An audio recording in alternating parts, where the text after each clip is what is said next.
They tell you that if you're kind, she'll see your heart. That if you're vulnerable and she'll fall for the real you. That if you open up fast, she'll respect your honesty. But the second you do that, bleed too early, lean in too far, you feel it. She goes cold. Her eyes scan past you. Her replies slow. And you're left wondering what you did wrong, while she walks off chasing the next guy who doesn't even text back. That's the game they'll never explain to you. Because women test you fast. Not out of cruelty, but instinct. Because biology doesn't wait for your resume. Because attraction is primal and merciless.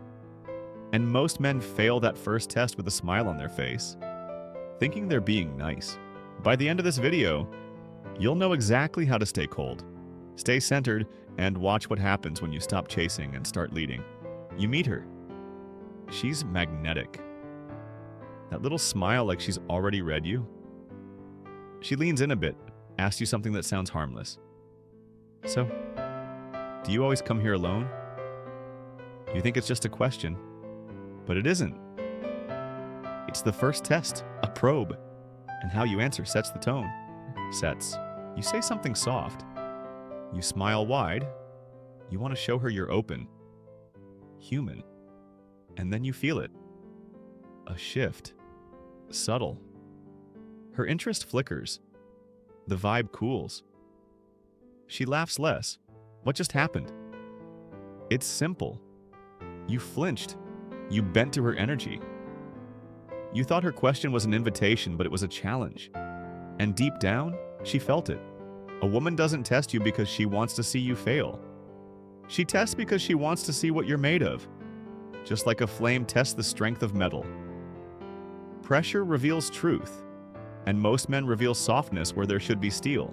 Because the moment a man chases comfort with a woman, she pulls it away, not to hurt him, but to see if he'll lose his frame for it. You've seen it. The guy who's too eager, who explains too much, who reaches for her approval like it's oxygen. And you've seen what happens next. She ghosts him, and he's left blaming her, but she didn't betray him. He failed the test. Coldness isn't cruelty. It's containment. It's presence under pressure. It's showing that you can stay rooted even when someone beautiful tries to pull you into her storm. So you stop chasing warmth. You let her questions pass without scrambling to please. You let the silence sit. And suddenly she leans forward. She fills the gap. Because cold draws curiosity. It's not about being emotionless. It's about being unmoved. You're the mountain. She's the wind. She's allowed to swirl, to test, to rise and fall. But you stay. Because the man who stays cold when tested gets seen in a way that the nice guy never will. She texts you, then doesn't respond for hours. You feel it in your chest, the urge to reply again, to double text, to joke, to soften the silence. That itch to close the gap, to explain yourself, to prove that you're not like other guys. But here's the truth. No one told you silence is a battlefield, and the first man to break it loses. You think you're being kind, thoughtful, romantic, but what she feels, what she senses is desperation, imbalance, your desire overpowering your gravity, and the second she feels that, she doesn't trust you anymore. Not because she's evil, not because she's manipulative, but because her biology tells her this man folds under pressure. And the man who folds now, under the soft pressure of a slow reply, what will he do when life hits hard? What will he do when she's emotional? When she's overwhelmed? When the world's on fire and she needs a rock? She's not just testing your patience. She's testing your being. And when you stay cold, not rude, not reactive, just still, something in her shifts. She checks her phone again. She wonders what you're doing. She leans in, because your silence isn't just an absence. It's a mirror. She sees her own chaos in it, her own insecurity, her own curiosity, and it draws her in. That's the thing. Most guys collapse into noise, into words, into reassurance, into emojis and apologies and over-explaining, because they can't bear the tension of not being liked for 5 minutes. But you learn to sit in it. Let her wonder. Let her stew. Let her orbit. Because the man who can wait doesn't have to. That's when she texts again. Softer this time. A little more vulnerable. Because cold doesn't push her away. It burns slow. Like a distant fire on a snowy night. The kind she has to walk toward. She doesn't want you to chase her down. She wants to feel pulled in. And she can't feel that if you're already handing her everything. So you strip it back. You let her come to you. You let the silence do what words can't. And in that space, something ancient moves between you. A dynamic older than logic. You stop proving. You stop persuading. And suddenly she respects you. Because women feel safety in mystery. Not in full exposure. Because women don't fall for the man who performs. They fall for the one who withholds. She says something sharp. Out of nowhere. Maybe it's a joke that cuts. Maybe it's a little jab at your masculinity. Maybe it's a sideways comment about your job, your car, your ambition. You pause. You feel that familiar flash of heat behind your ribs.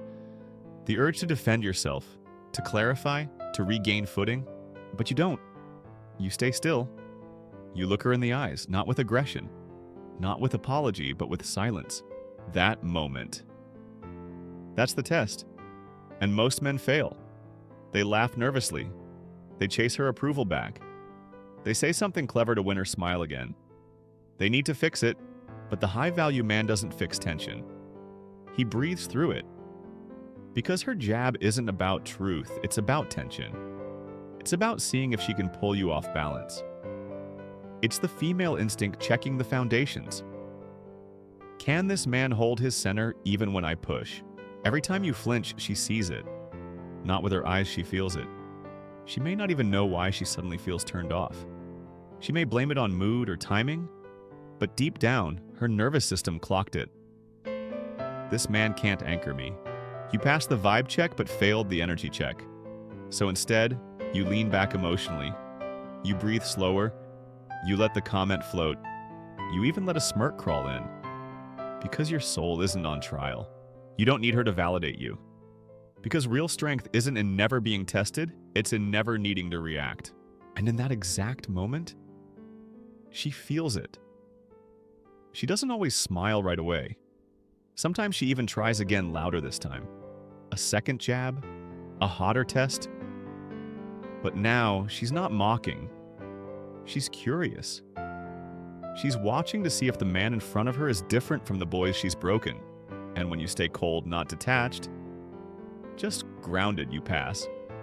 Not because you won, but because you didn't play. That's what they never say out loud.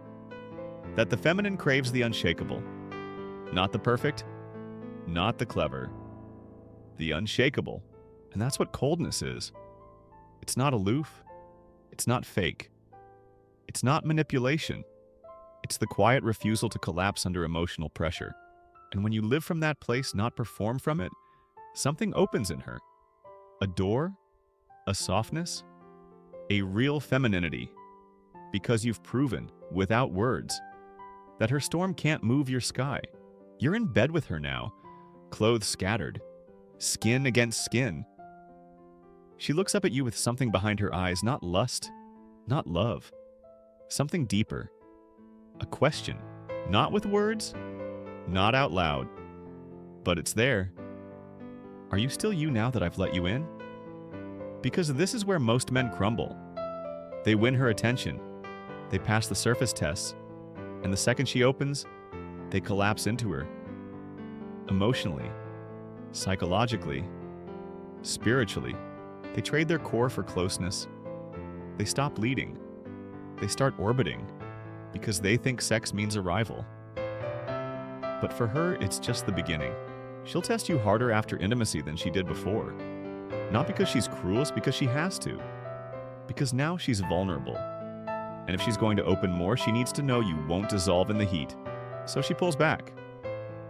Acts cold. Challenges your energy again. Not to punish you, but to ask, can you still lead now that I've given you power? And most men fold. They get clingy, anxious. They ask what's wrong. They try to talk their way back to warmth. But the high-value man doesn't chase the vibe. He is the vibe. You don't beg for the fire to return. You are the fire. She either comes close again, or she doesn't, and you let it be. That's the coldness she feels now, and it terrifies her. Because it's not cruel. It's sovereign. You don't need to punish her. You don't need to withdraw. You just stay still. Present. Eyes clear. Breath calm. She texts you shorter now. She delays replies. She flirts with a little drama. She makes sure you're watching, but you're not reacting, because you've seen this dance before. And now, she doesn't know what to do with you. She's either going to rise to meet you or reveal that she was never ready for a man who doesn't flinch. And that's the moment most men fear. They think, what if she leaves? But the truth is brutal if staying cold makes her disappear. She was never there to begin with. Women test fast, and you don't pass by being better. You pass by being unchanged. Because if you need her to validate you, lead you, regulate you, she can't trust you. But when you stay you, no matter what mood she wears, what storm she brings, what silence she drops, that's when she feels safest. Not in your comfort, but in your constancy. You see her again, maybe weeks later. She's different, softer, quieter, but still with that flicker testing again. Maybe it's in her eyes, maybe in a question she throws like a dart. Why didn't you call me? She doesn't want the literal answer. She wants to feel the weight in your answer. Most men stumble here. They over-explain. I was giving you space. I didn't want to seem clingy. I wasn't sure how you felt. Every word bleeds insecurity. But you don't justify. You don't apologize. You simply look at her and say, I don't chase what doesn't want to be caught. And then, silence. She looks at you like you've said something sacred. Like the rules of her game just collapsed, because they did. The feminine doesn't want to lead, even when she pretends she does. She wants to dance inside your gravity. And if you don't have gravity, if you shrink, if you orbit, if you try to become what you think she wants, she loses attraction. Fast, you weren't made to follow her moods. You were made to stay rooted while they rise and crash and rise again. That's why the man who stays cold isn't heartless. He's trustworthy. And when you embody that, not fake it, not rehearse it, but live it, something strange happens. The tests stop. Not all at once, but gradually. She laughs more. She reaches first. She opens. Not because you earned her, because you became the one she couldn't shake. And deep down, she respects that. Because every woman, no matter how modern, how fierce, like how independent, has a part of her that longs to surrender. Not to just any man, but to a man whose stillness invites it. If she feels that you need her more than yourself, she can't surrender. She has to lead. She'll fill the vacuum. And eventually, she'll resent you for making her do it. But if you hold your center, if her fire dances and you never burn, she starts to feel something ancient. Safety. Not comfort. Safety. The kind that allows her to be wild, emotional, chaotic because she knows you won't collapse. That's what women crave but never say. And that's why she tests you early, and because she needs to know now, not later. If you stay cold, if you breathe, if you don't flinch, she doesn't just respect you. She remembers you. Even if she walks away, even if she forgets your name. Her body remembers the man who didn't move,